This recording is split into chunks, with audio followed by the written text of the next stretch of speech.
Welcome back to our channel. ഇന്നത്തെ ക്ലാസ്സിൽ നമ്മൾ ഡിസ്കസ് ചെയ്യുന്നത് പ്ലസ് വൺ ഇംഗ്ലീഷിലെ ഫസ്റ്റ് ചാപ്റ്റർ ആയിട്ടുള്ള ഫൂഫിയുടെ ആക്ടിവിറ്റീസ്, സൈഡ് ക്വസ്റ്റ്യൻസ്, എക്സാമിന് ചോദിക്കുന്ന ഡിസ്കോഴ്സ് ഐറ്റംസ്, അങ്ങനെ ഈ ചാപ്റ്ററുമായിട്ട് ബന്ധപ്പെട്ട് എക്സാമിന് ചോദിക്കുന്നതും ഇതിൻ്റെ ആക്ടിവിറ്റി സൈഡിലുള്ള എല്ലാ ഏരിയയും നമ്മൾ കവർ ചെയ്ത് പോകുന്നുണ്ട്. അപ്പോൾ നമുക്ക് ഓരോ ക്വസ്റ്റ്യനായിട്ട് നോക്കാം. നമുക്കറിയാം, ഫസ്റ്റ് പാർട്ട് കഴിഞ്ഞതിന് ശേഷം ലേറ്റസ്റ്റ് പോസ് ആൻഡ് പോണ്ടർ എന്നുള്ള അവിടെ 2 ക്വസ്റ്റ്യൻസ് വരുന്നുണ്ട്. അതിൽ ഫസ്റ്റ് ക്വസ്റ്റ്യൻ ചോദിക്കുന്നത്, on our front wall someone had written in Afrikaans hex, that means witch. Do you think torturing the cats was caused by superstition, prejudice or both? Comment. അതായത് author പറയുന്നുണ്ട്, അവർ നേരത്തെ black ക്യാറ്റിനെ വളർത്താൻ പേടിച്ചിരുന്നു, പിന്നീട് mixed നൈബർഹുഡിൽ മാറുന്ന സമയത്ത് അവർ black ക്യാറ്റിനെ വളർത്തുകയും പിന്നീട് ഒരു ദിവസം അത് കൊല്ലപ്പെട്ടതായിട്ട് കാണുകയും ചെയ്യുന്നുണ്ട്. ഇവിടെ ക്വസ്റ്റ്യൻ നമ്മോട് ചോദിച്ചിട്ടുള്ളത്, ഇങ്ങനെ ഈ ക്യാറ്റിനെ കൊന്നതിന് ശേഷം അവരുടെ വാളിൽ ഹെക്സ് എന്ന് ആഫ്രിക്കൻ ഭാഷയിൽ എഴുതിയിട്ടുണ്ട്. Hex means witch. അപ്പോൾ ഇവിടെ ക്വസ്റ്റ്യൻ ചോദിക്കുന്നത്, do you think torturing the cats was caused by superstition? അന്ധവിശ്വാസം കൊണ്ടായിരിക്കുമോ ആളുകൾ ആ ക്യാറ്റിനെ കൊന്നത്, അതോ പ്രജുഡൈസ്, മുൻവിധി കൊണ്ടായിരിക്കുമോ, അതോ രണ്ടും കൊണ്ടായിരിക്കുമോ എന്നാണ് ചോദിക്കുന്നത്. അപ്പോൾ നമുക്ക് ആൻസർ നോക്കാം. The killing of the cats was caused by both superstition and prejudice. നമുക്ക് വേണമെങ്കിൽ എന്ത് പറയാം, ഈ ക്യാറ്റുകൾ കൊല്ലപ്പെടാനുള്ള കാരണം സൂപ്പർസ്റ്റിഷനും അന്ധവിശ്വാസവും മുൻവിധിയൊക്കെ കാരണം കൊണ്ട് തന്നെയായിരിക്കും. കാരണം in many communities black cats are wrongly believe to be associated with witchcraft and bad luck. അതായത് മിക്കവാറും ഭൂരിപക്ഷം കമ്മ്യൂണിറ്റിയൊക്കെ വിശ്വസിക്കുന്നത് ബ്ലാക്ക് ക്യാറ്റ്സ് എന്ന് പറയുന്നത് അത് വിച്ച് ക്രാഫ്റ്റ്, ദുർമന്ത്രവാദം, അതുപോലെ ബാഡ് ലക്ക്, ഇതുമായിട്ടൊക്കെ കണക്ട് ചെയ്തിട്ടാണ് വിശ്വസിക്കുന്നത്. ദി സൂപ്പർസ്റ്റിഷൻ, ഇത്തരത്തിലുള്ള അന്ധവിശ്വാസം എന്ത് ചെയ്തിട്ടുണ്ടാവാം, made the neighbours think that Trevor Noah's family practised witchcraft. അവിടെയുള്ള അന്ധവിശ്വാസമുള്ള ഇത്തരത്തിലുള്ള നൈബേഴ്സ് ചിലപ്പോൾ ട്രെവർ നോയുടെ ഫാമിലി വിച്ച് ക്രാഫ്റ്റ്, ദുർമന്ത്രവാദം ചെയ്യുന്നുണ്ടാവുമെന്ന് വിശ്വസിച്ചിട്ടുണ്ടാവും.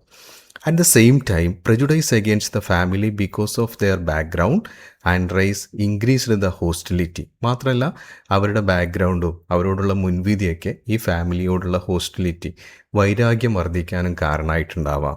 Instead of understanding the truth the people acted cruelly and kill the innocent cats.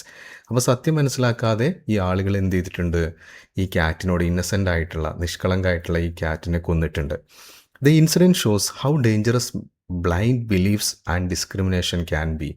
ഇതിൽ നിന്ന് നമുക്ക് എന്ത് മനസ്സിലാക്കാം, എത്രത്തോളമാണ് ഈ ബ്ലൈൻഡ് ബിലീഫ്, അന്ധവിശ്വാസങ്ങൾ ഉണ്ടാക്കുന്ന അപകടം, അതേപോലെ മറ്റുള്ളവരോട് ഡിസ്ക്രിമിനേഷൻ കാണിക്കുന്നതൊക്കെ നമുക്കിതിൽ നിന്ന് മനസ്സിലാക്കാം. നെക്സ്റ്റ് ക്വസ്റ്റ്യൻ നോക്കാം. There were 2 sisters who loved and hated each other. It was strange relationship. Have you observed such strange behavior among humans? Discuss. ഇത് നമുക്കറിയാം, പാന്തർ അതേപോലെ ഫൂഫി, ഇവർ തമ്മിലുള്ള റിലേഷൻഷിപ്പിനെ ഓദർ വിശേഷിപ്പിക്കുന്ന they were loved and hated each other എന്നാണ്. അവർ ഒരേ സമയം പരസ്പരം സ്നേഹിക്കുന്നുണ്ട്, അതേസമയം വെറുക്കുന്നുണ്ട്. ഇത്തരത്തിലുള്ള സ്ട്രേഞ്ച് റിലേഷൻഷിപ്പ് മനുഷ്യർക്കിടയിൽ നിങ്ങൾ കണ്ടിട്ടുണ്ടോ എന്നാണ് ചോദിക്കുന്നത്. അപ്പോൾ നമുക്ക് ആൻസർ കൊടുക്കാം, yes. Such behaviour is common among humans, especially among siblings, അല്ലേ? സഹോദരങ്ങൾക്കിടയിലൊക്കെ ഇത്തരത്തിലുള്ള റിലേഷൻഷിപ്പ്, സ്ട്രേഞ്ച് റിലേഷൻഷിപ്പ് നമുക്ക് കാണാം. ക്ലോസ് ഫ്രണ്ട്സ്, അല്ലേ? ക്ലോസ് ഫ്രണ്ട്സിൻ്റെ ഇടയിൽ, ഫാമിലി മെമ്പേഴ്സിൻ്റെ ഇടയിലൊക്കെ ഇത്തരത്തിലുള്ള റിലേഷൻഷിപ്പ് കാണാം. They may argue, fight or disagree over small matters. ചെറിയ കാര്യത്തിന് വേണ്ടിയിട്ട് അവർ പരസ്പരം വാദിക്കുന്നുണ്ടാവും, ഫൈറ്റ് ചെയ്യുന്നുണ്ടാവും, ഡിസഗ്രി ചെയ്യുന്നുണ്ടാവും. But they still care deeply for one another. പക്ഷേ അവർ പരസ്പരം ഡീപ്പായിട്ട് പരസ്പരം കെയർ ചെയ്യുന്നുണ്ടാവും. During difficult times they stand together and support each other, അല്ലെ? ബുദ്ധിമുട്ടുള്ള സമയത്തൊക്കെ അവർ ഒരുമിച്ച് നിൽക്കും, പരസ്പരം സപ്പോർട്ട് ചെയ്യും. Love and conflict often exist side by side in close relationship. Close റിലേഷൻഷിപ്പിലൊക്കെ നമുക്ക് എന്ത് കാണാം, സ്നേഹവും അതുപോലെ കോൺഫ്ലിക്റ്റ്, വഴക്കൊക്കെ നമുക്ക് ഒരുമിച്ച് പോകുന്നത് കാണാം. Just like Foofie and Panther, people can quarrel frequently but continue to share a strong bond of affection and loyalty. നമുക്ക് ഫൂഫിയെയും പാന്തറിനെയും പോലെ ആളുകളെ വഴക്ക് കൂടുന്നത്, സ്ഥിരമായിട്ട് വഴക്ക് കൂടുന്നത് കാണാം. പക്ഷെ അതേ സമയം എന്താണ്, സ്ട്രോങ് ബോണ്ട്, പരസ്പരം അവർ തമ്മിൽ നല്ല ഒരു അഫെക്ഷനും വിശ്വസ്തതയൊക്കെ കീപ്പ് ചെയ്ത് പോകുന്നതും കാണാം. This shows that true relationships are not always perfect. ഇത് നമുക്ക് എന്ത് കാണിച്ചു തരുന്നു, ട്രൂ റിലേഷൻഷിപ്പ് എന്ന് പറഞ്ഞാൽ എപ്പോഴും പെർഫെക്റ്റ് ആയിക്കൊള്ളണമെന്നില്ല. But they are built on love. അത് സ്നേഹത്തിൻ്റെ മേലെയാണ്. Understanding and mutual support. പരസ്പരം മനസ്സിലാക്കിയും മ്യൂച്വൽ സപ്പോർട്ട് കൊണ്ടൊക്കെയാണ് മുന്നോട്ട് പോകുന്നത്. അപ്പോൾ ഇതാണ് ഇതിൽ ഫസ്റ്റ് വരുന്ന chapter related understanding level question. ഇനി നമുക്ക് നോക്കാം, ഇതിലൊരു പോസ്റ്റർ ഉണ്ടാക്കാൻ പറയുന്നുണ്ട്. നോക്കാം. In a black neighbourhood you wouldn't dare own a cat, especially a black cat. Trevor Noah and his mother had decided to design a display poster offering cat for adoption. ഇത് Trevor നോയും അദ്ദേഹത്തിൻ്റെ മദറും എന്ത് തീരുമാനിച്ചു? അവരുടെ കയ്യിലുള്ള ക്യാറ്റിനെ മറ്റുള്ളവർക്ക് ദത്ത് കൊടുക്കാൻ വേണ്ടി തീരുമാനിക്കുകയാണ്, അഡോപ്ഷന് വേണ്ടി കൊടുക്കാൻ തീരുമാനിക്കുകയാണ്. അപ്പോൾ തയ്യാറാക്കാനുള്ള ഒരു പോസ്റ്ററാണ് നമ്മോട് തയ്യാറാക്കാൻ പറഞ്ഞിട്ടുള്ളത്. അപ്പോൾ പോസ്റ്ററിന് വേണ്ട കാര്യങ്ങളൊക്കെ അവിടെ പറയുന്നുണ്ട്. ടൈറ്റിൽ വേണം, പിക്ചർ വേണം, പിന്നെ കോൺടാക്റ്റ് ഡീറ്റെയിൽസ് വേണം. അപ്പോൾ അതൊക്കെ വെച്ചിട്ട് നമുക്കൊരു പോസ്റ്റർ ഉണ്ടാക്കി നോക്കാം. ഫസ്റ്റ് ഒരു ടൈറ്റിൽ കൊടുക്കുക. Loving homes needed for 2 beautiful black cats. അല്ലേ, നമുക്കറിയാം അവരുടെ കയ്യിൽ 2 ബ്യൂട്ടിഫുൾ ബ്ലാക്ക് ക്യാറ്റ്സ് ആണുള്ളത്. അതിനൊരു ലവിങ് ഹോംസ് വേണം. എന്നിട്ടൊരു സൈഡ് ക്യാപ്ഷൻ കൊടുത്തിട്ടുണ്ട്, അഡോപ്റ്റ് ഡോണ്ട് ഷോപ്പ്. അല്ലേ, ഇത്തരത്തിലുള്ള പെറ്റ്സിന് എന്ത് ചെയ്യുക? അഡോപ്റ്റ് ചെയ്യുക, ദത്തെടുക്കുക, അല്ലാതെ കടയിൽ പോയിട്ട് ഷോപ്പ് ചെയ്യല്ല. നമുക്ക് എന്ത് ചെയ്യാം? ഇതിനെ അഡോപ്റ്റ് ചെയ്ത് വളർത്തുമ്പോൾ അതിന് വളരെയധികം എഫക്റ്റീവ് ആവും. ഇനി അതിൻ്റെ ഡിസ്ക്രിപ്ഷനാണ്, 2 healthy, friendly and playful black cats are looking for a safe caring home. അവർക്ക് എന്ത് വേണം? ഒരു സേഫ് കെയറിങ് ഹോം വേണം. അതിൻ്റെ ഫീച്ചേഴ്സാണ് നെക്സ്റ്റ് കൊടുത്തിട്ടുള്ളത്. Healthy and vaccinated. ഹെൽത്തിയാണ്, വാക്സിനേഷൻ കൊടുത്തിട്ടുണ്ട്. ഫ്രണ്ട്ലി ആൻഡ് അഫെക്ഷനേറ്റ് ആണ്, സ്നേഹമുണ്ട്. Ideal for families who love pets. പെറ്റ്സിനെ ഇഷ്ടപ്പെടുന്ന ഫാമിലിക്ക് ആപ്റ്റ് ആയിട്ടുള്ള ഒന്നാണ്. Well trained and easy to care for. അല്ലേ, അവർ നല്ല ട്രെയിനിങ് കൊടുത്തിട്ടുണ്ട്. അവരെ കെയർ ചെയ്യാനൊക്കെ വളരെ സിമ്പിളാണ്. ഇനി പറയുന്നത് give them a love home and life time of care. അവർക്ക് നല്ലൊരു വീട് കൊടുക്കുക, ലൈഫ് ടൈം കെയർ കൊടുക്കുക. ഇനി കോൺടാക്റ്റ് ഡീറ്റെയിൽസും കൊടുത്തിട്ടുണ്ട്. ട്രവേഴ്സ് ഫാമിലി, ഫോൺ നമ്പർ കൊടുത്തിട്ടുണ്ട്. പിന്നെന്താ? A black cat brings love not bad luck. Black cat എന്താ കൊണ്ടുവരുന്നത്? സ്നേഹമാണ് കൊണ്ടുവരുന്നത്, അല്ലാതെ ബാഡ് ലക്ക് അല്ല. ഒരു ക്യാപ്ഷൻ കൊടുത്തിട്ടുണ്ട്. അപ്പോൾ നമ്മളിവിടെ ശ്രദ്ധിക്കേണ്ടത്, ഒരു പോസ്റ്റർ തയ്യാറാക്കുമ്പോൾ ടൈറ്റിൽ വേണം, ക്യാച്ചി ആയിട്ടുള്ള സബ് ഹെഡിങ്സ് വേണം, അതിൻ്റെ ഡിസ്ക്രിപ്ഷൻ വേണം, കോൺടാക്റ്റ് ഡീറ്റെയിൽസ് വേണം, ലാസ്റ്റ് എന്ത് ചെയ്തു? ഒരു ക്യാപ്ഷനും കൂടി, ഒരു അട്രാക്റ്റീവ് സ്ലോഗൻ പോലെ നമുക്ക് ആഡ് ചെയ്യാനും സാധിക്കും. ഇനി അടുത്ത ക്വസ്റ്റ്യൻ നോക്കാം. അടുത്ത ഇതിലെ സൈഡ് ചാപ്റ്റർ റിലേറ്റഡ് ക്വസ്റ്റ്യൻ ആണ്. It is like a bicycle but with emotions. What does Trevor mean by this? അദ്ദേഹം ആ ഫൂഫിയെക്കുറിച്ച് പറയുന്നുണ്ട്. It is like a bicycle but with emotion. അല്ലേ, അതായത് ഒരു കുട്ടിക്ക് ബൈസിക്കിൾ കിട്ടുന്ന പോലെയാണ് ഫൂഫി. പക്ഷേ ഈ ഫൂഫിക്ക് എന്തുണ്ട്? ഇമോഷൻസ് ഉണ്ട്. What does Trevor mean by these? ഇതുകൊണ്ട് എന്താണ് ട്രെവർ ഉദ്ദേശിക്കുന്നത്? Trevor means that having a dog is an exciting and enjoyable for a child as having a bicycle. അതായത് ഓദർ പറയുന്നത്, ഒരു കുട്ടിക്ക് സൈക്കിൾ ഉള്ള പോലെ തന്നെ സന്തോഷം എന്തും കൊണ്ടുവരും? ഡോഗും കൊണ്ടുവരും. Just as bicycle gives a child fun. ബൈസിക്കിളിൽ നിന്ന് കുട്ടിക്ക് എന്ത് കിട്ടും? Fun, adventure, companionship. And a dog also brings happiness. ഇതുപോലെ ഡോഗും ഒരു കുട്ടിക്ക് സന്തോഷം കൊണ്ടുവരും. However unlike a bicycle a dog has emotion. Dog ഒരിക്കലും ഒരു ബൈസിക്കിൾ പോലെയല്ല, അത് ജീവനുള്ള വസ്തുവാണ്. അതുകൊണ്ട് അതിന് ഇമോഷൻസ് ഉണ്ട്. അതുകൊണ്ട് എന്ത് ചെയ്യും? It can love. അത് നമുക്ക് സ്നേഹം തരും, കെയർ തരും. And form a deep emotional bond with its owner. ഓണറുമായിട്ടൊരു ഡീപ്പ് ഇമോഷൻസ് ഉണ്ടാവും. Through this comparison, Trevor highlight the special friendship and unconditional love that a dog offers. ഇതിലൂടെ ഓദർ പറയുന്നത്, ഒരു ഡോഗിൻ്റെ അടുത്ത് നിന്ന് നമുക്ക് കിട്ടുന്ന അൺകണ്ടീഷണൽ ലവും ഫ്രണ്ട്ഷിപ്പൊക്കെയാണ്. നെക്സ്റ്റ് ക്വസ്റ്റ്യൻ നോക്കാം. Where do you think Foofie was going and why? അല്ലേ, ഈ ഫൂഫി അങ്ങോട്ട് പോകുന്നതാണ് നിങ്ങൾ ചിന്തിക്കുന്നതെന്നാണ്. അത് ചാപ്റ്ററിൻ്റെ ഇടയിൽ വന്നതാണ്, എങ്കിലും നമുക്ക് നോക്കാം. Foofie was secretly going to another families house every day. അല്ലേ, നമുക്കറിയാം ഫൂഫി എല്ലാ ദിവസവും എവിടെ പോകുന്നുണ്ട്? മറ്റൊരു ഫാമിലിയിൽ പോകുന്നുണ്ട്. She enjoyed spending time with them because they loved and cared for her as their own pet. അവർ ഫൂഫിയെ അവരുടെ പെറ്റ് പോലെ ഓമനിക്കുന്നുണ്ട്, കെയർ ചെയ്യുന്നുണ്ട്. സിൻസ് ഷീ വാസ് ഡെഫ്, അവൾ ഡെഫായത് കാരണം എന്ത് ചെയ്യുന്നു? She did not understand the confusion or conflict between two families. ഇവർ തമ്മിലുള്ള വഴക്കും അവർ തമ്മിൽ സംസാരിക്കുന്നതും അവർ തമ്മിലുള്ള കൺഫ്യൂഷനൊന്നും മനസ്സിലാക്കാൻ ഫൂഫിക്ക് സാധിച്ചില്ല. കാരണം ഷീസ് ഡഫാണ്. She simply accepted the affection she received from both homes. രണ്ട് ഹോംസിൽ നിന്ന് കിട്ടിയ സ്നേഹവും അഫെക്ഷനും അവൾ സന്തോഷത്തോടെ സ്വീകരിക്കുന്നുണ്ട്. Foofie visits were innocent and showed that she was living happily without intending to hurt or betray anyone. Actually Foofie ആരെയും വഞ്ചിക്കാനോ വേദനിപ്പിക്കാനോ ഒന്നും ഉദ്ദേശിച്ചിട്ടില്ല. അവൾ നല്ല സന്തോഷത്തോടെ ജീവിക്കുകയാണ്. രണ്ട് ഫാമിലിയിൽ നിന്നും സ്നേഹം നേടിയെടുക്കുകയാണ്. നെക്സ്റ്റ് നോക്കാം. ഇതിൻ്റെ ആക്ടിവിറ്റി സൈഡിൽ വരുന്ന ഫസ്റ്റ് ആക്ടിവിറ്റിയാണ്, എക്സാമിനൊക്കെ ചോദിക്കാൻ ചാൻസ് ഉള്ളതാണ്, ഡയറി എൻട്രി. സാധാരണയായിട്ട് പ്ലസ് വണ്ണിൽ ഡയറി ചോദിക്കാറില്ല, പുതിയ ടെക്സ്റ്റ് ബുക്ക് ആയതുകൊണ്ട് ഇതിൻ്റെ ആക്ടിവിറ്റി സൈഡിൽ ഡയറി ഉണ്ട്. അപ്പോൾ ക്വസ്റ്റ്യൻ നോക്കാം. To see her with another boy acting like she didn't know me after I raised her after all the nights we spend together I was heartbroken. Trevor jots down his feeling in his diary. Write a likely diary entry. അതായത് നമുക്കറിയാം, ഫൂഫി മറ്റൊരു വീട്ടിൽ പോകുന്നതും അവിടെ അവൾ സ്പോട്ടി എന്ന പേരിൽ അവർ ഓമനിക്കുന്നതൊക്കെ നമ്മുടെ ഓദർ തിരിച്ചറിയുന്നുണ്ട്. ആ രാത്രി അദ്ദേഹം ഭയങ്കര ഇമോഷണലായി, അദ്ദേഹം ഹേർട്ട് ബ്രോക്കൺ അല്ലേ, മനസ്സൊക്കെ തകർന്നിരിക്കുകയാണ്. അപ്പോൾ അദ്ദേഹത്തിൻ്റെ ഫീലിംഗ് എഴുതുകയാണ്. അപ്പോൾ ഇവിടെ നമ്മൾ ശ്രദ്ധിക്കേണ്ടത്, ഡയറി എഴുതുമ്പോൾ നമ്മൾ ഡയറി എൻട്രി ടൈറ്റിൽ കൊടുത്തു, ഡേറ്റ് കൊടുക്കുക, എന്നിട്ട് അന്നത്തെ പ്രധാനപ്പെട്ട കാര്യങ്ങൾ ചുരുക്കിയിട്ട് എഴുതുക, ലാസ്റ്റ് എഴുതുന്ന ആളെ പേര് കൊടുക്കുക. ഇതാണ് ഡയറിൻ്റെ ഫോമാറ്റ്. അപ്പോൾ നമുക്ക് നോക്കാം. ഡേറ്റ് കൊടുക്കുക, എന്നിട്ട് തുടങ്ങുക. Today was one of the saddest day of my life. എൻ്റെ ജീവിതത്തിലെ വളരെ സങ്കടമുള്ളൊരു ദിവസമാണ് ഇന്ന്. I followed Fufi to another house and was shocked to see that another family believed she was their dog. അല്ലേ, ഞാൻ ഫൂഫിയെ പിന്തുടരാണ്. അങ്ങനെ മറ്റൊരു വീട്ടിലെത്തിയപ്പോൾ ഞാൻ ആകെ ഷോക്കായി. കാരണം അവരെന്ത് ചെയ്യുന്നുണ്ട്, ഫൂഫിയെ അവരുടെ ഡോഗായിട്ട് കരുതുന്നുണ്ട്. They even called her Spotty. അവളെ വിളിക്കുന്ന എന്താ, സ്പോട്ടി എന്നുള്ള പേരാണ്.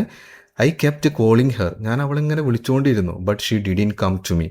എൻ്റെ അടുത്തേക്ക് വരുന്നില്ല. It felt as if she had forgotten me completely. എനിക്ക് തോന്നുന്നു അവളെ എന്നെ കംപ്ലീറ്റ് മറന്നിട്ടുണ്ട്. I couldn't stop cry. എനിക്ക് കരച്ചിലടക്കാൻ സാധിച്ചില്ല. കാരണം എന്താ, ഐ ഹാഡ് റൈസ്ഡ് ഹെർ. ഞാനാണ് അവളെ വളർത്തിയത്. ട്രെയിൻഡ് ഹെർ, അവളെ ട്രെയിൻ ചെയ്തത്. I loved her so much. അവളെ ഒരുപാട് സ്നേഹിക്കുകയും ചെയ്തു. Seeing her happily living with another family broke my heart. അവൾ മറ്റൊരു ഫാമിലിയുടെ കൂടെ സന്തോഷത്തോടെ ജീവിക്കുന്നത് കണ്ടപ്പോൾ എൻ്റെ മനസ്സാകെ തകരാണ്. Later mom managed to bring Fufi home. പിന്നീട് മദർ അവളെ വീട്ടിലേക്ക് കൊണ്ടുവരുന്നുണ്ട്, അവരുമായിട്ട് സംസാരിച്ചൊക്കെ വീട്ടിലേക്ക് കൊണ്ടുവരുന്നുണ്ട്. But I still felt hurt. പക്ഷെ എനിക്കിപ്പോഴും ഫെൽറ്റ് ഹേർട്ട്, വേദന അനുഭവപ്പെടുന്നുണ്ട്. Then I realized that ഫൂഫി had never mean to betray me. പിന്നീട് അദ്ദേഹത്തിന് മനസ്സിലായി, ഇല്ല, ഈ വേദനയിലൊന്നും കാര്യമില്ല, കാരണം ഫൂഫി ഒരിക്കലും എന്നെ വഞ്ചിക്കാൻ തീരുമാനിച്ചതല്ല. She was simply enjoying the love she received from both family. രണ്ട് വീട്ടിൽ നിന്നും കിട്ടിയ സ്നേഹം അവൾ ജസ്റ്റ് എൻജോയ് ചെയ്യുക മാത്രമാണ് ചെയ്തത്, ആസ്വദിക്കുക മാത്രമാണ് ചെയ്തത്. എന്നിട്ട് ലാസ്റ്റ് പറയണേ, today I learned a valuable lesson. ഞാനിന്നൊരു നല്ലൊരു പാഠം പഠിച്ചു. എന്താ, love is not about owning someone. സ്നേഹം എന്ന് പറയുന്നത് എന്തിനെങ്കിലും സ്വന്തമാക്കല്ല. True love means allowing those who love to be happy and free. യാഥാർത്ഥ്യ സ്നേഹം എന്ന് പറയുന്നത് എന്താ, അലോവിങ് ദോസ്, നമ്മൾ സ്നേഹിക്കുന്ന ആളുകളെ സ്നേഹിക്കപ്പെടാനും സന്തോഷത്തോടെ ജീവിക്കാനും ഫ്രീ ആക്കി വിടാനും ഉള്ളതാണ്. എന്നിട്ട് ഓദറിൻ്റെ പേര് കൊടുക്കുക, ട്രെവർ. ഓക്കെ, അപ്പോൾ ഇവിടെ നോക്കുക, ഡയറിയാണ് നമ്മൾ ഡിസ്കസ് ചെയ്ത് ഇതിൻ്റെ ആക്ടിവിറ്റിയിൽ വരുന്ന പ്രധാനപ്പെട്ട ഒന്നാണ് ഡയറി എൻട്രി. നെക്സ്റ്റ് നോക്കുക, ഒരു ജനറൽ ക്വസ്റ്റ്യൻ ആണ്. ക്വസ്റ്റ്യൻ നോക്കുക. You do not own the thing you love. നിങ്ങൾ സ്നേഹിക്കുന്ന വസ്തുക്കളെ സ്വന്തമാക്കാൻ നിങ്ങൾക്ക് സാധിക്കില്ല. Trevor says he learn this lesson at a young age. Author പറയുന്നുണ്ട്, ഈ ഒരു പാഠം ഞാൻ വളരെ ചെറിയ പ്രായത്തിൽ തന്നെ പഠിച്ചു. How do childhood experience influenced the way we understand love and relationship?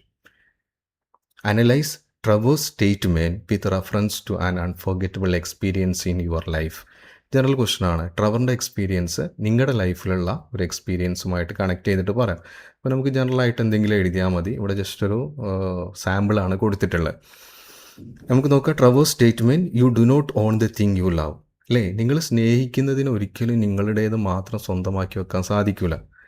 ഈ ഒരു statement teachers as that true love is based on trust. അതായത് യാഥാർത്ഥ്യ സ്നേഹം എന്ന് പറഞ്ഞാൽ അത് എന്തിനെ ബേസ് ചെയ്തിട്ടുള്ള, trust, respect, freedom rather than control or possession. അതിലെന്തിന് സ്ഥാനമില്ല, കൺട്രോളിങ്ങിനും പൊസസീവ്നെസ്സിനൊന്നും സ്ഥാനമില്ല. His experience with Fofi helped him understand that those who love have the right to make their own choice and live freely. അപ്പോൾ ഇദ്ദേഹത്തിന് ഫൂഫിൻ്റെ അടുത്ത് നിന്ന് കിട്ടിയ എക്സ്പീരിയൻസിൽ നിന്ന് എന്ത് മനസ്സിലായി? നമ്മൾ സ്നേഹിക്കപ്പെടുന്ന ആളുകൾക്ക് അവരുടേതായിട്ടുള്ള ചോയ്സും അവരുടേതായിട്ടുള്ള സ്വാതന്ത്ര്യങ്ങളൊക്കെ ഉണ്ടാവും. അവർ സ്വതന്ത്രമായിട്ട് ജീവിക്കാൻ വിടണം. Childhood experience often shape our understanding of love and relationship. അല്ലേ? ചൈൽഡ്ഹുഡ് എക്സ്പീരിയൻസ് എന്ത് ചെയ്യും? നമ്മുടെ ഇത്തരത്തിലുള്ള എല്ലാ കാര്യങ്ങളെയും സ്വാധീനിക്കും. They teach us how to care for others, handle disappointment, എങ്ങനെ നിരാശയെ മറികടക്കണം, മറ്റുള്ളവരുമായിട്ട് എങ്ങനെ ജീവിക്കണം, ആൻഡ് അക്സെപ്റ്റ് ചേഞ്ചുകൾ അക്സെപ്റ്റ് ചെയ്യാനൊക്കെ നമ്മളെ സഹായിക്കും. These early lessons remain with us throughout our lives. നമുക്ക് വളരെ ചെറുപ്പത്തിൽ നിന്ന് കിട്ടിയ പാഠങ്ങൾ നമ്മുടെ ജീവിതത്തിൽ എന്നും നിലനിൽക്കും. I learned a simple lesson when my close friend moved to another city because of his father's job. അപ്പോൾ ഇനി നമ്മുടേതായിട്ടുള്ള ഒരു എക്സ്പീരിയൻസ് ജസ്റ്റ് ഉണ്ടാക്കി എഴുതിയതാണ്. എന്താ പറയുന്നത്, എൻ്റെ ഒരു ഫ്രണ്ട് ഉണ്ടായിരുന്നു, അവൻ്റെ ഫാദറിന് ജോലിയൊക്കെ കിട്ടിയപ്പോൾ, ഞങ്ങൾ ക്ലോസ് ഫ്രണ്ട്സ് ആയിരുന്നു. അപ്പോൾ ഫാദറിന് ജോലി കിട്ടിയപ്പോൾ അവൻ എൻ്റെ അടുത്ത് നിന്ന് പോയി. At first I was upset and thought I had lost my best friend. അപ്പോൾ ഫസ്റ്റ് ഞാൻ ചിന്തിക്കുകയാണ്, ഞാൻ ആകെ അപ്സെറ്റായി, എനിക്ക് ആ ഫ്രണ്ടിനെ നഷ്ടപ്പെടുന്നൊക്കെ വിചാരിച്ചു. However we stayed in touch through phone calls and message. പക്ഷേ ഞങ്ങൾ പരസ്പരം ഫോണിൽ ബന്ധമുണ്ടായിരുന്നു. I realized that true friendship does not depend on being together all time. അതായത് എനിക്കൊരു കാര്യം മനസ്സിലായി, ട്രൂ ലവ് എന്ന് പറഞ്ഞാൽ എപ്പോഴും ഒരുമിച്ചുണ്ടാവുക എന്നുള്ളതല്ല. It is built on love, trust and understanding. അത് സ്നേഹം, ട്രസ്റ്റ്, അണ്ടർസ്റ്റാൻഡിങ് എന്നിവയുമായൊക്കെ ബന്ധപ്പെട്ടാണ് നിൽക്കുന്നത്. Like Trevor I learned that genuine love is not about keeping someone close all time. ട്രവറിനെ പോലെ ഞാനും മനസ്സിലാക്കിയ ഒരു കാര്യം എന്താ, നമ്മുടേതായിട്ടുള്ളൊരു എക്സ്പീരിയൻസ് പറയുകയാണ്. ട്രൂ ലവ് എന്ന് പറഞ്ഞാൽ, ജെനുവിൻ ലവ് എന്ന് പറഞ്ഞാൽ നമ്മൾ സ്നേഹിക്കുന്ന ആളുകളെ എപ്പോഴും നമ്മുടെ കൂടെ ഇങ്ങനെ പിടിച്ചു നിർത്തുക എന്നുള്ളതല്ല. It is about wishing for their happiness. അവർക്ക് അവരുടേതായുള്ള സന്തോഷത്തിന് വിട്ടുകൊടുക്കുക. Even if they are far away, അവർ നമ്മളെക്കാളും അകലെയാണെങ്കിലും അവർക്ക് സ്വാതന്ത്ര്യം കൊടുക്കുക. This lesson has helped me value relationship with maturity and kindness. ഇതാണ്, ഈ പാഠമാണ് എന്നെ പഠിപ്പിച്ചത്, അല്ലേ? Value relationship with maturity and kindness. പക്വത വേണം, കൈൻഡ്നെസ് വേണം. അതായത് you do not own the thing you love. നിങ്ങൾ സ്നേഹിക്കുന്നത് നിങ്ങൾക്ക് മാത്രമായിരിക്കില്ല എന്നുള്ള ഒരു പോയിന്റിനെ കുറിച്ചാണ് നമ്മോട് ഇവിടെ എഴുതാൻ പറഞ്ഞിട്ടുള്ളത്. ഇനി നെക്സ്റ്റ് ഇതിൽ വരുന്ന ഒരു ക്വസ്റ്റ്യനാണ് ഡിബേറ്റ്. ഇതും എക്സാമിന് ചോദിക്കാൻ ചാൻസ് ഉള്ളതാണ്, ഡിബേറ്റ്. അപ്പോൾ ഡിബേറ്റ് എന്ന് പറഞ്ഞാൽ നമുക്കറിയാം സംവാദമാണ്. അത് 4 ആയിട്ട് 4 പോയിൻറ്റും എഗെയിൻസ്റ്റ് ആയിട്ട് 4 പോയിൻറ്റും. അതിലേതെങ്കിലും ഒന്നാണ് നമ്മുടെ എക്സാമിന് ചോദിക്കുക.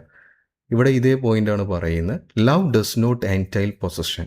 അതായത് സ്നേഹത്തിൽ പൊസഷന് യാതൊരു ബന്ധവുമില്ല. അതായത് നമ്മൾ സ്നേഹിക്കുന്നത് നമ്മുടേത് മാത്രമായിരിക്കില്ല. ഇതിനോട് നിങ്ങൾ യോജിക്കുന്നുണ്ടോ എന്നാണ് ചോദിക്കുന്നത്. അപ്പോൾ അനുകൂലമായിട്ട് കുറച്ച് പോയിന്റ് പറയുന്നുണ്ട്. True love respect the other person's freedom. True love എന്ന് പറഞ്ഞാൽ എന്താ? മറ്റൊരാളുടെ സ്നേഹത്തെ റെസ്പെക്റ്റ് ചെയ്യാണ്. അടുത്തെന്താ? Possessiveness destroys trust and happiness. Possessiveness ഉണ്ടായാൽ എന്ത് ചെയ്യും? അത് വിശ്വാസത്തെയും സന്തോഷത്തെയും തകർക്കും. Love grows through trust not control. സ്നേഹം വളരുന്നത് എങ്ങനെയാണ്? വിശ്വാസത്തിലാണ്, അല്ലാതെ കൺട്രോളിങ്ങിലല്ല. Everyone has the right to make their own choice. എല്ലാവർക്കും അവരുടേതായിട്ടുള്ള ചോയ്സുകൾ തിരഞ്ഞെടുക്കാനുള്ള അവകാശമുണ്ട്. അതായത് love does not entail possession. ഇത് പൊസസീവ്നെസ്സിന് സ്നേഹത്തിൽ സ്ഥാനമില്ല എന്ന് അതിനെ സപ്പോർട്ട് ചെയ്തിട്ട് പറയുന്ന 4 പോയിൻ്റാണ്. ഇനി എഗെയിൻസ്റ്റ് നോക്കാം, ഡിസഗ്രി ചെയ്തിട്ട് പറയണം ഇങ്ങനെയല്ല, പൊസസീവ്നെസ്സിന് സ്ഥാനമുണ്ട്, പൊസഷന് സ്ഥാനമുണ്ട് എന്നാണ് പറയുന്നത്. Love create a sense of responsibility. First പറയണം love create a sense of responsibility. Love എന്തുണ്ടാക്കുന്നു? ഉത്തരവാദിത്തം ഉണ്ടാവുന്നു. അതായത് നമ്മൾ ഒരാളെ സ്നേഹിക്കുമ്പോൾ അയാൾക്ക് തിരിച്ച് നമ്മോട് റെസ്പോൺസിബിലിറ്റി ഉണ്ട്, നമുക്ക് അയാളുടെ റെസ്പോൺസിബിലിറ്റി ഉണ്ട്. അടുത്ത little possessiveness can show care and affection. അതായത് ചെറിയ പൊസസീവ്നെസ് കാണിക്കുന്നത് കെയറിങ് ആണ്, അഫെക്ഷൻ ആണ് എന്നൊക്കെയാണ് പറയുന്നത്. അടുത്ത് commitment requires loyalty and mutual expectation. അതായത് കമ്മിറ്റ്മെൻറ്റ് ഉണ്ടാകുമ്പോൾ പരസ്പരം കമ്മിറ്റഡ് ആയിരിക്കുമ്പോൾ അവിടെ എന്ത് വേണം? വിശ്വാസ്യത വേണം, മ്യൂച്വൽ എക്സ്പെക്റ്റേഷൻ വേണം. രണ്ടുപേർക്കും പരസ്പരം പ്രതീക്ഷകളുണ്ടാവും.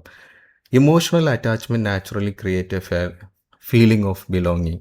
ഇമോഷണൽ അറ്റാച്ച്മെൻറ്റ് ഉണ്ടാകുമ്പോൾ അവിടെ നാച്ചുറലായിട്ട് എന്ത് വരും? ഫീലിംഗ് ഓഫ് ബിലോങ്ങിങ്, പരസ്പരം ബന്ധപ്പെട്ട് കിടക്കുകയാണ്, ഒരാൾ മറ്റൊരാളതാന്നൊക്കെ തോന്നും. അപ്പോൾ ഇതിന് അനുകൂലമായിട്ടും പ്രതികൂലമായിട്ടുള്ള പോയിൻറ്റ്സ് ആണ് പറയുന്നത്. ഇനി ലാസ്റ്റ് നമുക്കൊരു ക്വസ്റ്റ്യനും കൂടി നോക്കാനുണ്ട്. ഈ ഡിബേറ്റ് നിങ്ങളുടെ ക്വസ്റ്റ്യൻ നോക്കാം. Prepare a welcome speech for the debate on the topic love does not entail possession. ഇപ്പം നമ്മൾ നടത്തിയ ഡിബേറ്റ് നിങ്ങളുടെ ക്ലാസ് റൂമിൽ അവതരിപ്പിക്കുകയാണെങ്കിൽ അതിനൊരു വെൽക്കം സ്പീച്ച് തയ്യാറാക്കാനാണ് നിങ്ങളോട് പറയുന്നത്. The speech should welcome the audience, introduce the topic and wish participants success. അതിലെന്ത് ചെയ്യണം? ഓഡിയൻസിനെ വെൽക്കം ചെയ്യണം, ടോപ്പിക്ക് ഇൻട്രൊഡ്യൂസ് ചെയ്യണം, എല്ലാ പാർട്ടിസിപ്പൻസിനെയും വിഷ് ചെയ്യും വേണം.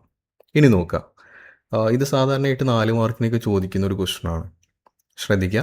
Good morning respected teachers and my dear friends. ക്ലാസ്സിലാണ്, അതുകൊണ്ടാണ് നമ്മൾ അങ്ങനെ പറയുന്നത്. Good morning respected teacher and my dear friends. It gives me great pleasure to welcome you all today's debate competition. The topic for our debate is love does not entail possession. നമുക്കറിയുന്ന meaning ആണ്. This is an interesting and thought provoking topic. ഇത് വളരെ ഇൻട്രസ്റ്റിങ്ങും thought provoking, ചിന്തിക്കാൻ പ്രേരിപ്പിക്കുന്നതുമായിട്ടുള്ള ഒരു ടോപ്പിക്കാണ്. That encourages us to think deeply about love. ഇത് നമ്മൾ ചിന്തിക്കാൻ പ്രേരിപ്പിക്കുന്നു? Love, trust, freedom, relationship. Through this debate we will hear different opinions and learn to respect diverse viewpoint. ഈ ഡിബേറ്റ് നമ്മളെ എന്തിനു പ്രേരിപ്പിക്കുന്നു? വ്യത്യസ്ത പോയിന്റുകൾ കേൾക്കാൻ നമുക്ക് അവസരം തരുന്നു. അതുപോലെ learn to respect diverse viewpoint, വ്യത്യസ്ത ചിന്താരീതികൾ നമ്മൾ കേൾക്കുന്നു. I hope all the participants present their ideas confidently and audience enjoys this healthy exchange of thoughts. അപ്പോൾ അവർ പറയണം, ഞാൻ പ്രതീക്ഷിക്കുന്ന എല്ലാ പാർട്ടിസിപ്പൻസും അവരുടെ പോയിൻ്റൊക്കെ വളരെ നല്ല രീതിയിൽ അവതരിപ്പിക്കും, ഓഡിയൻസ് അത് നല്ല രീതിയിൽ എൻജോയ് ചെയ്യും. Wishing everyone the very best. Thank you for all your presence and attention. അപ്പോൾ ഇത്രയാണ് വെൽക്കം സ്പീച്ച്. അപ്പോൾ ഇന്നത്തെ ക്ലാസ്സിൽ നമ്മൾ ഡിസ്കസ് ചെയ്ത് ഫൂഫി എന്നുള്ള ഫസ്റ്റ് ചാപ്റ്ററിൽ ചോദിക്കുന്ന പ്രധാനപ്പെട്ട ക്വസ്റ്റ്യൻസ് ആണ്. അപ്പോൾ ഇതിലെല്ലാ ക്വസ്റ്റ്യൻസും ഉൾപ്പെടുത്തിയിട്ടുണ്ട്. അപ്പോൾ നിങ്ങൾ ശ്രദ്ധിക്കേണ്ട കാര്യം, പ്രധാനമായിട്ട് ഫോക്കസ് ചെയ്യേണ്ടത് 1 ഡയറി, 2 വെൽക്കം സ്പീച്ച്, 3 ഡിബേറ്റ്. ഈ 3 നിങ്ങൾ നന്നായിട്ട് ഫോക്കസ് ചെയ്തിട്ട് പഠിക്കുക. ഓക്കെ, അപ്പോൾ അടുത്ത ക്ലാസ്സുകൾ നമ്മൾ ഉടനെ അപ്ലോഡ് ചെയ്യുന്നതായിരിക്കും. Thank you all.